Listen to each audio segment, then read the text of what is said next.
Hi, I'm Ashley Johnson with Clear Rose TV, and it's the opening night of the Culver City Film Festival, and we just had the actors panel, Broadening Your Reach as an Actor, and I'm sitting here with Matt William Knowles. Thank you so much for coming out, staying for a spotlight interview. What I really admired about you in terms of talking about broadening your reach as an actor, it's senior year in college. You're at Clemson University. You thought you pretty much had your whole life planned out. Boom, this football injury happened. And instead of, just falling by the wayside or anything like that, you went and you did service work in China. And all these blessings started to happen to you, where you moved into acting and hosting, and you stayed there. So I'm really interested to see, because a lot of American actors are looking how to find their way, let's say, internationally. You really got your break in China. So what was it that connected you to stay in China once you started working? Okay, wow. What connected me to stay in China once I started working? It was really the fact that I was just willing to learn from what was going on there. And I was in a country where they couldn't speak English, and I had to learn Chinese. And I didn't have a plan for what I was going to do with that, but I knew that it was going to help me somehow. And it ended up helping me in a way that I didn't know, and I fell into acting, and I could sing Mandarin songs, and what I did in China was basically I wanted to learn from the people there, so I went back to school there. I studied, acting at Beijing Film Academy.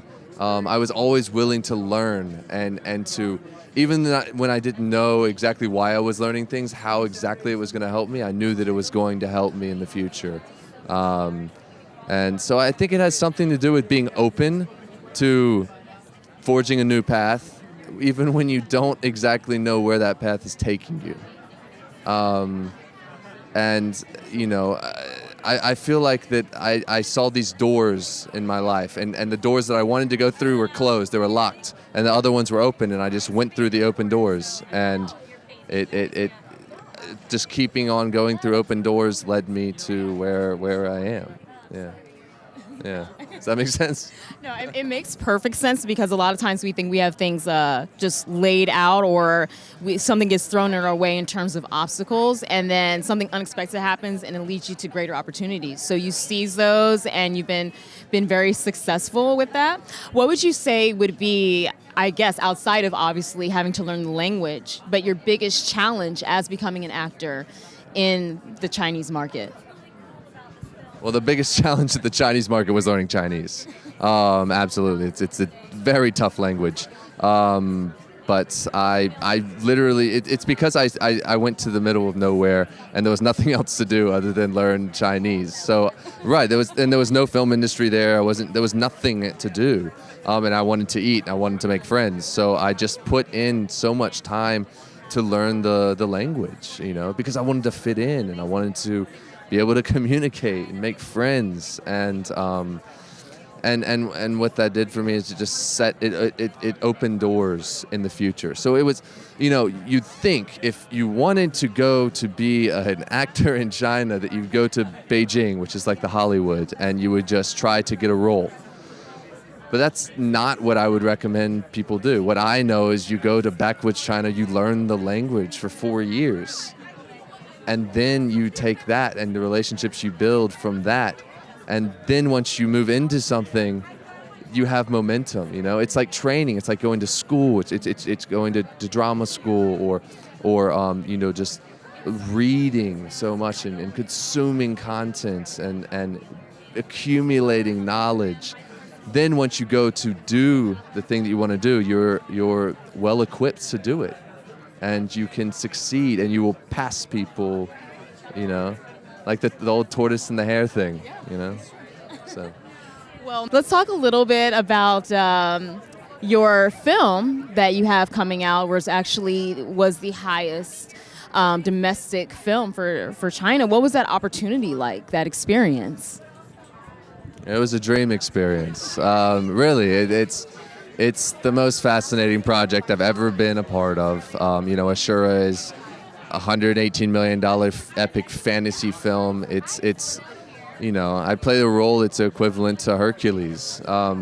It's just phenomenal to be a part of that big of a project, that most epic of a story, so well produced, and so, amazing VFX, amazing set, amazing art direction, amazing costume direction. It's just, it kind of checks a lot of boxes of kind of like, bucket list items, like, so it was fantastic.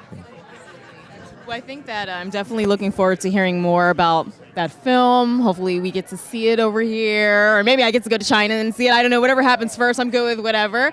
I do want to take you back a moment to that senior in college who just had that accident playing football. What advice would you give yourself in that moment? What would be the advice? If you could go to your younger self and give advice at that point in time, what would it be? I would say, man, that's a hard question. What would I tell myself after I was injured? I would say the path that... No, I would not. I wouldn't tell him to change anything. I wouldn't go back and like give him the lottery ticket or something like that, or I wouldn't tell him not to get injured. I would tell me to just follow the path as it opened up, and you're going to find your way. Just trust that,